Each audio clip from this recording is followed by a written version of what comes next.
Professores e alunos da Escola Sabatina, está no ar mais um episódio do programa Descomplicando a Lição. Esse é o episódio número 6. Estamos praticamente na metade do trimestre segundo deste ano de 2024. É importante, professores, que os senhores se inscrevam para receber o material que vai ser projetado aqui e a própria gravação desse vídeo em primeira mão. E para tal é necessário que se inscrevam no grupo do WhatsApp que está disponível.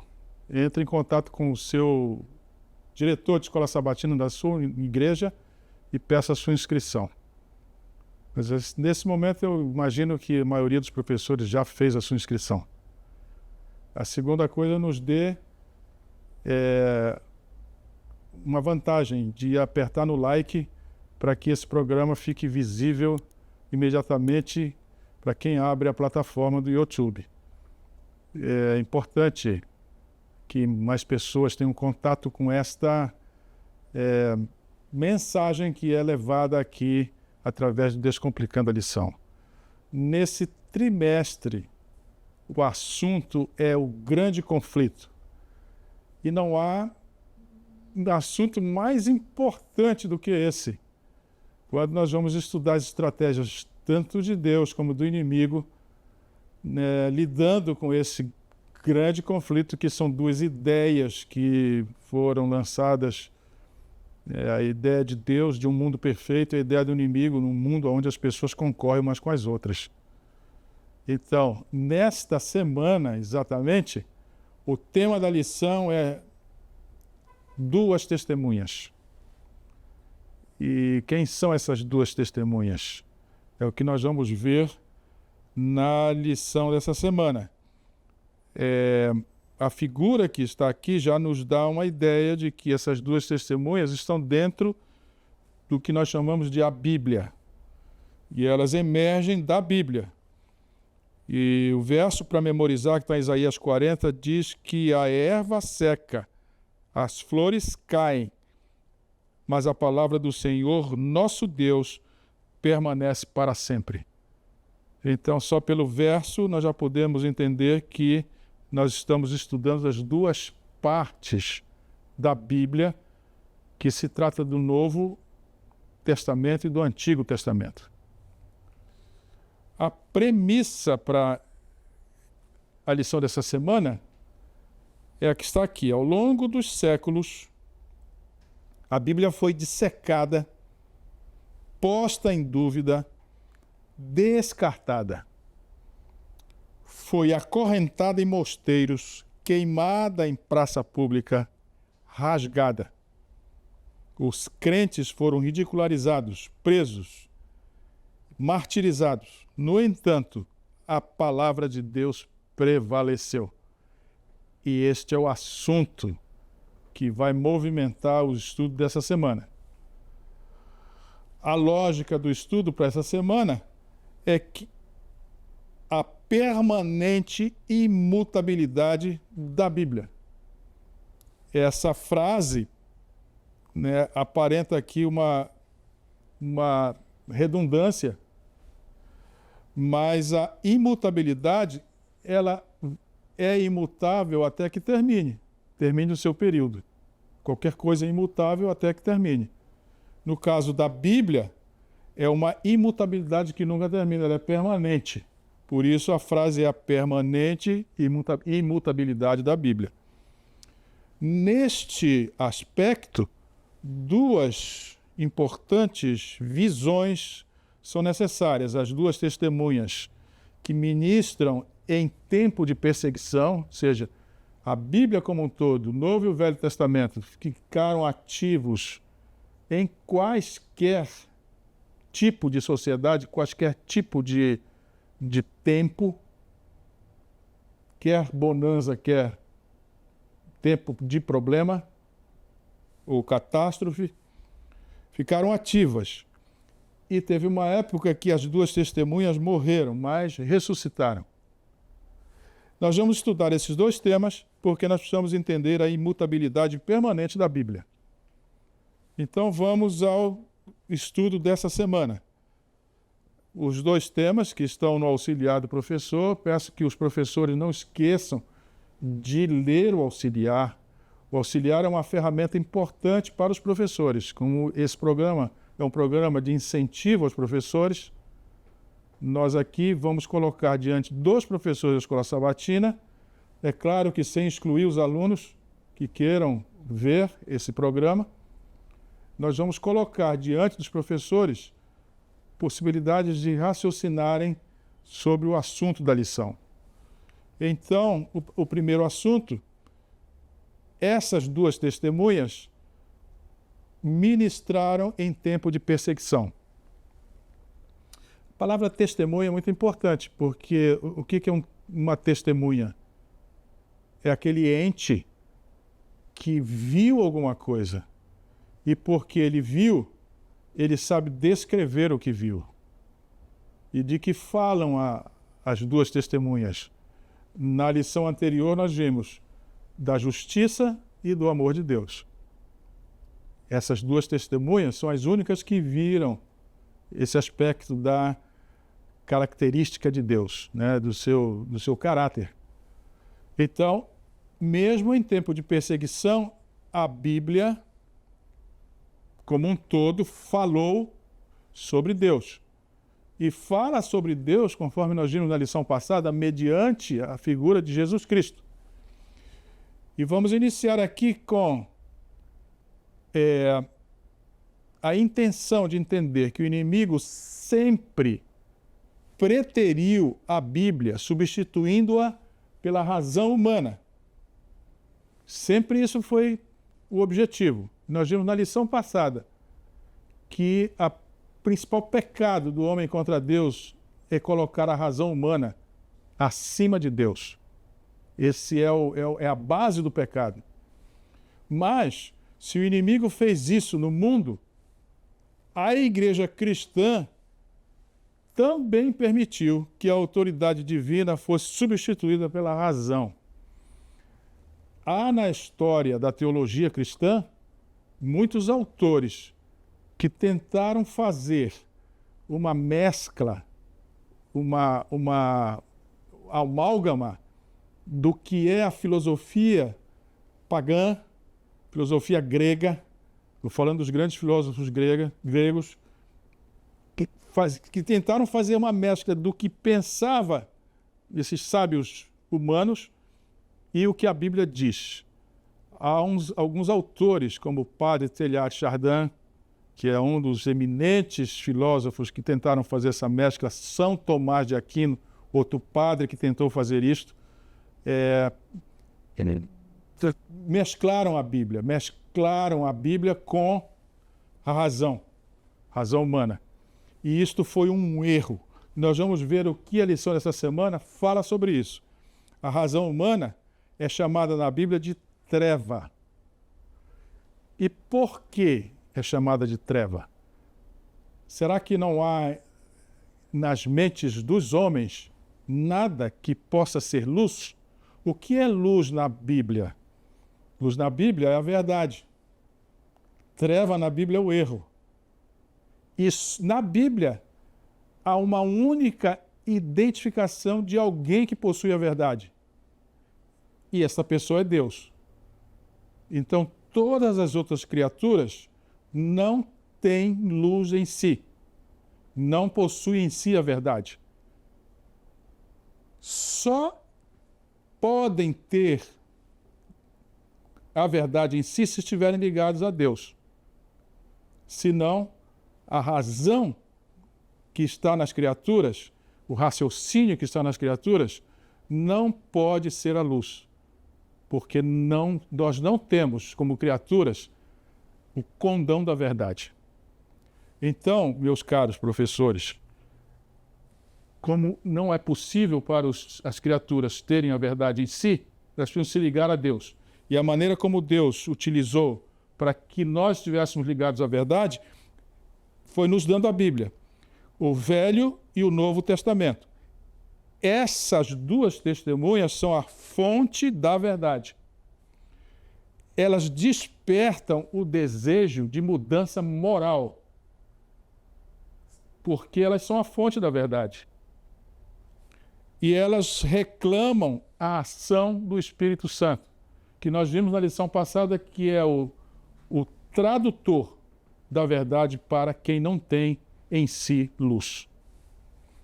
Então, o Velho e o Novo Testamento, no livro de Zacarias, no capítulo 4, são identificados como duas oliveiras, uma à direita e outra à esquerda do candelabro de ouro. Lembrem, professores e alunos, que esse texto reflete a imagem do primeiro compartimento do santuário, onde havia um candelabro, com lâmpadas acesas que eram mantidas pelo óleo que fornecia luz. Então, o Novo e Velho Testamento são as duas oliveiras que estão uma à esquerda e outra à direita do candelabro, e essas oliveiras alimentam o azeite do candelabro. O azeite representa o Espírito Santo. Então vejam bem, as duas testemunhas, elas são possuídas pelo Espírito de Deus. E a luz é a palavra de Deus que é proclamada no poder do Espírito Santo. Poucas pessoas dominam essa parte da Bíblia e entendem as duas testemunhas dessa forma. Então, qual é a exortação de João? Vocês devem examinar as Escrituras. Essa é a exortação de João. Então, se nós temos esse raciocínio, nós podemos entender o seguinte: essas duas testemunhas, Velho e Novo Testamento, juntas, elas proclamam uma verdade que não está no homem, não está na razão humana. E que verdade é que não está na razão humana? O Antigo Testamento é a lei. A lei está no Antigo Testamento. Então, todas as coisas, todos os aspectos da nossa vida ética, moral, nós devemos aprender ali no Antigo Testamento. E o Novo Testamento é o desdobramento da lei que está no Antigo Testamento. E esse desdobramento da lei foi explicitado, ele foi lecionado, ministrado a nós outros através da figura de Jesus Cristo. E isso foi ampliado pela Igreja Cristã. É uma coisa muito interessante raciocinar sobre o desdobramento do plano da redenção. Primeiro, os patriarcas, e as pessoas olhavam para os patriarcas e tentavam imitá-los. Depois Deus levanta uma nação e o mundo tinha que olhar para essa nação para poder imitá-la e se tornar ligado a Deus através do exemplo dessa nação. Mas depois veio Jesus Cristo, ele cria a igreja cristã, e a igreja cristã não é mais uma nação. Ela é a humanidade salva por Deus, mesclada no mundo. É uma influência muito maior. Agora o mundo não precisa olhar para uma nação. O mundo sente a influência da igreja. É um poder muito mais forte, mais objetivo, a igreja. E nós, se descartarmos qualquer dessas duas partes da Bíblia, vamos ter meia verdade. E o inimigo fez isso. O mundo cristão, de um modo geral, despreza o Antigo Testamento. Mas como desprezar o Antigo Testamento se o Novo Testamento é um desdobramento do Antigo? Então, como você vai ler o desdobramento sem o conhecimento da lei, qual é o raciocínio que vai surgir disso? Nós não vamos entender nada. E é o que acontece com a maioria das igrejas cristãs. Eu queria lhe chamar a atenção para a ação do inimigo enquanto essas duas testemunhas estavam ministrando o inimigo desencadeia uma perseguição. E a profecia diz que as duas testemunhas iriam profetizar em veste de saco. Essa é uma expressão idiomática do hebraico. Quando você está vestido de saco, quer dizer que você está em tempo de extrema tristeza. Não há nenhuma alegria. E as duas testemunhas profetizaram nessas vestes durante 1260 anos. Que todo mundo conhece isto. Não é do nosso desconhecimento que há uma profecia enorme, né, de 2.300 anos. Dentro dessa profecia de 2.300 anos tem duas partes. 70 semanas para os judeus e 1.810 anos para a igreja cristã. Nós vamos ver isso numa próxima lição. Vamos dissecar isso melhor. Dentro desses 1.810 anos para a igreja cristã, estão 1.260 anos de perseguição. 1.260 anos, ou dias, 42 meses, tempos e metade de um tempo, são três expressões que descrevem aspectos diferentes da mesma profecia, do mesmo tempo. Quando lerem 1260 dias, 42 meses, tempos e metade de um tempo, lembrem que é esse tempo em que as duas testemunhas profetizaram vestidas de saco. Quando a autoridade da Escritura é negligenciada, a autoridade humana toma seu lugar. Isto leva à perseguição dos que defendem a Bíblia.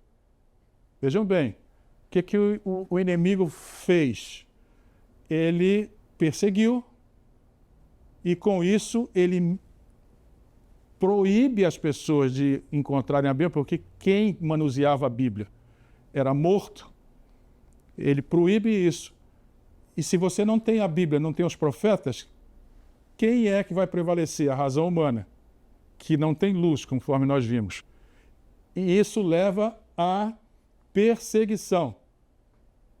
É um jeito de torturar a massa.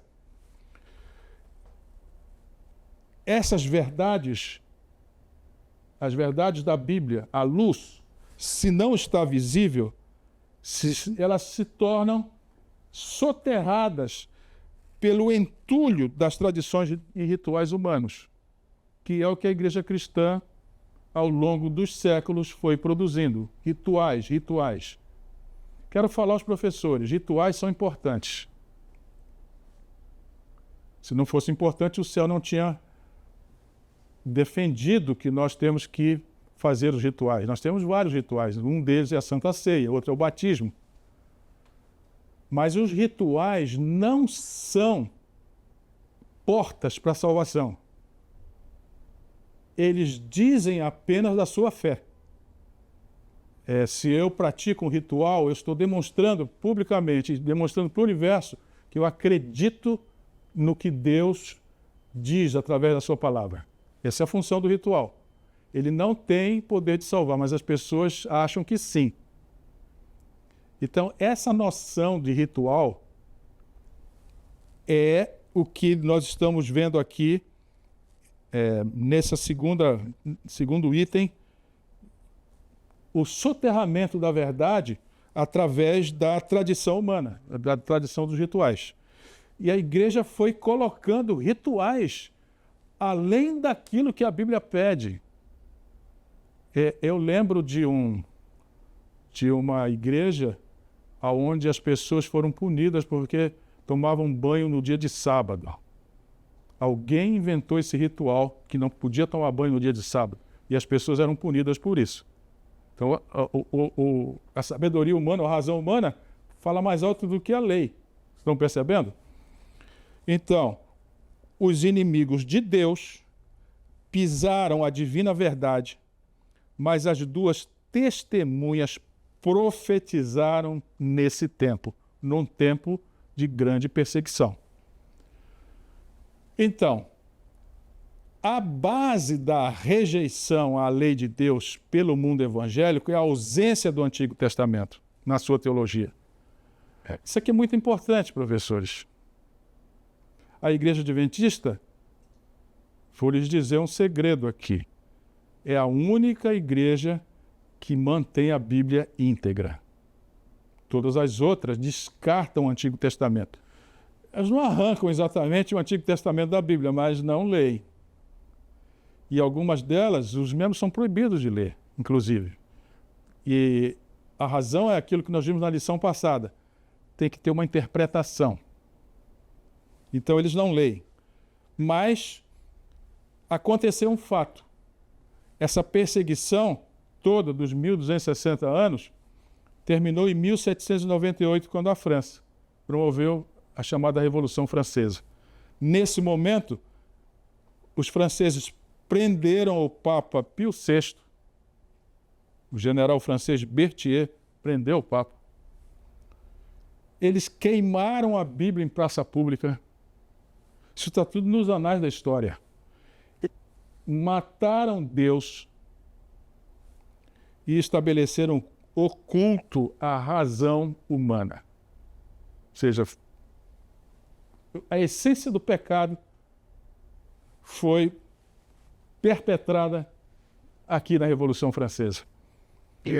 O culto à razão humana, venham comigo aqui, professores, é a arma em uso ainda hoje pelo inimigo para impedir que a luz da verdade encha o mundo.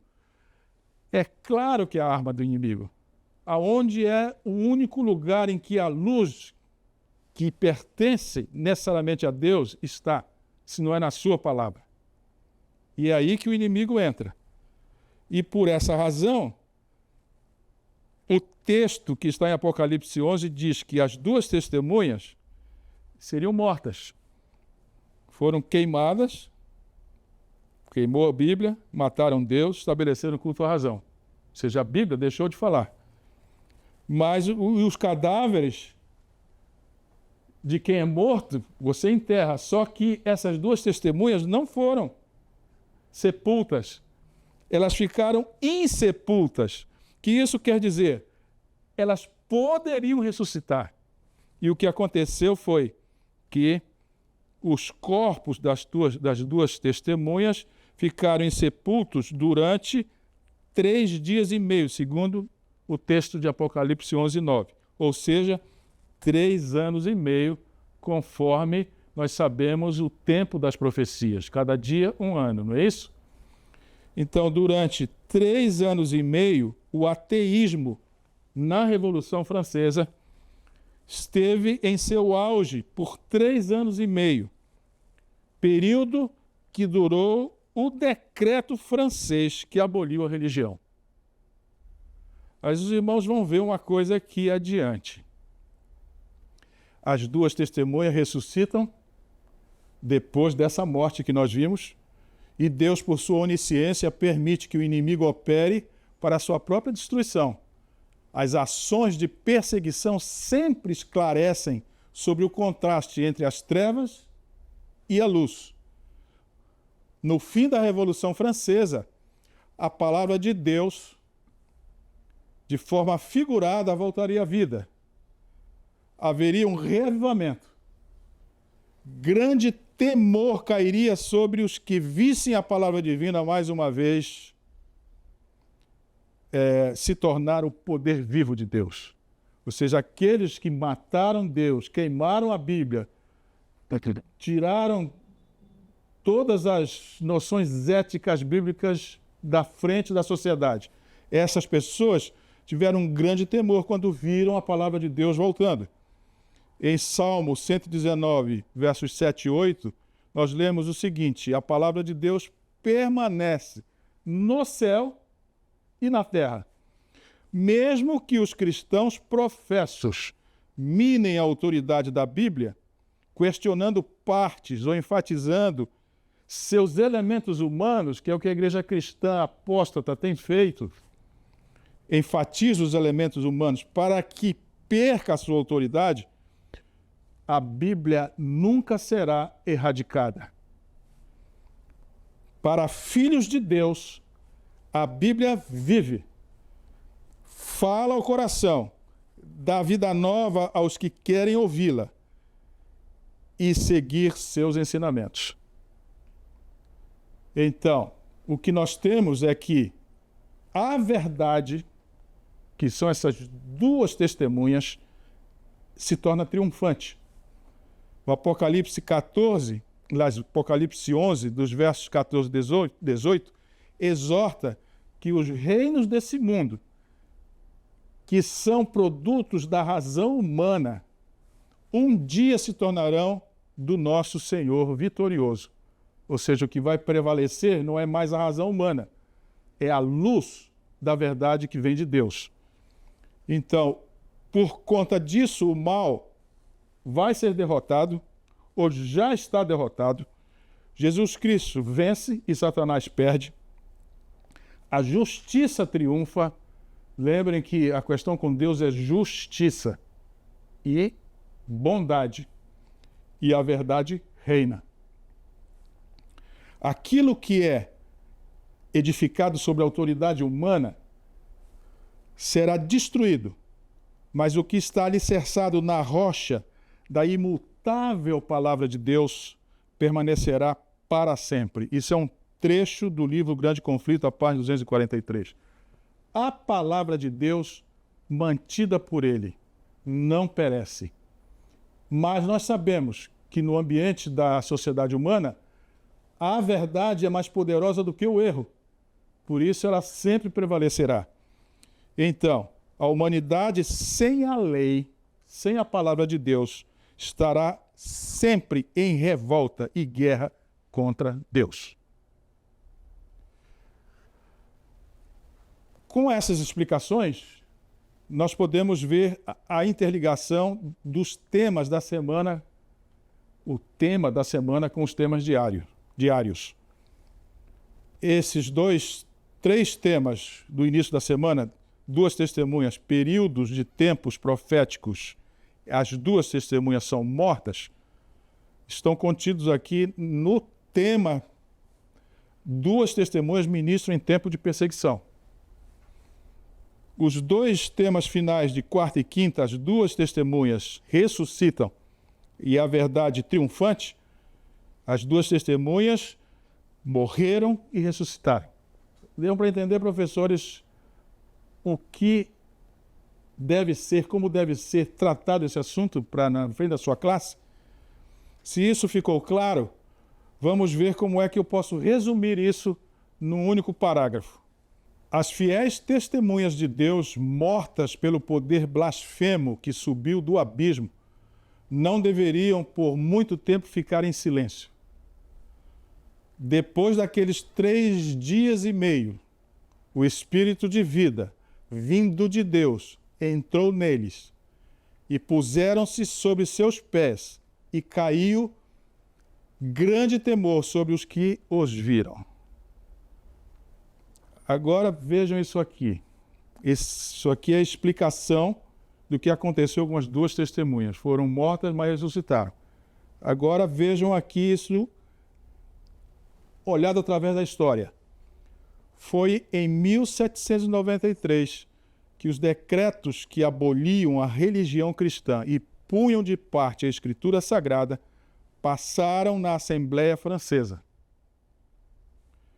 3 anos e meio mais tarde, foi adotado pelo mesmo corpo legislativo, ou seja, pela Assembleia Francesa, 3 anos e meio depois, uma resolução que anulava esses decretos, cancelando assim, elas concedendo assim tolerância às Escrituras. Quero que os irmãos vejam como Deus tem o domínio sobre as coisas. Quando Jesus ressuscitou, que ele vai ao céu, ele volta dizendo: a mim me foi dado todo o poder no céu e na terra. E nós estamos vendo agora, através da história, como Deus controla. Uma assembleia decreta que a Escritura está extinta, 3 anos e meio depois, a mesma assembleia revoga essa tomada de decisão e tolera as Escrituras. Vejam como é Deus agindo na mente dos homens. Um poder extraordinário, irmãos. prevalece a luz. Se nós formos ver a lição numa única frase, no verso que nós temos para memorizar, que está em Isaías 40, nós vamos ver que a palavra do nosso Deus permanece para sempre. É a luz. Luz e trevas. E se a luz está, as trevas não prevalecem. Agora vamos ao momento da aplicação da lição. Vivemos no ocidente do mundo com influências da Revolução Francesa. Somos instados a suprimir as duas testemunhas e duvidar da Bíblia por causa da razão humana. É nosso dever como adventistas jamais negligenciar a autoridade da Palavra de Deus. Caros professores, nós vimos na lição de hoje que a palavra permanece conforme o Salmo 119. Mesmo amargando perseguições, na alegoria bíblica vestidos de saco, as duas testemunhas nunca se calaram e não se calarão. Através da história, nós vimos toda a profecia dos 1260 dias ou anos se cumprindo literalmente. O que mais pode trazer à nossa mente instabilidade? Por que nós vamos não crer? Quero lhes convidar para nós orarmos nesse momento. Porque é tudo que nós precisamos, é força, fé poderosa e crença absoluta. Vamos orar. Bondoso Deus e Pai, mais uma vez a sua palavra nos exorta e reforça a nossa esperança. Ao ver ao longo da história as coisas acontecendo, acende em nós o desejo de encontrar com o nosso Salvador no futuro que nos parece não tão distante. Por isso suplicamos, bom Deus, que o Senhor nos dê força moral e mantenha a nossa confiança. Nós oramos em nome de Jesus. Amém.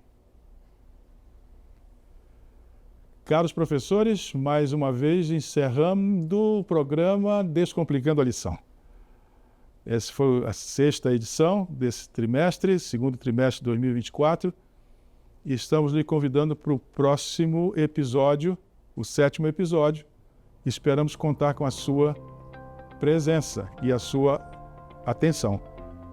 Lembre que o seu dever como professor da Escola Sabatina é desdobrar ou descomplicar a lição para os seus alunos. Até o próximo episódio.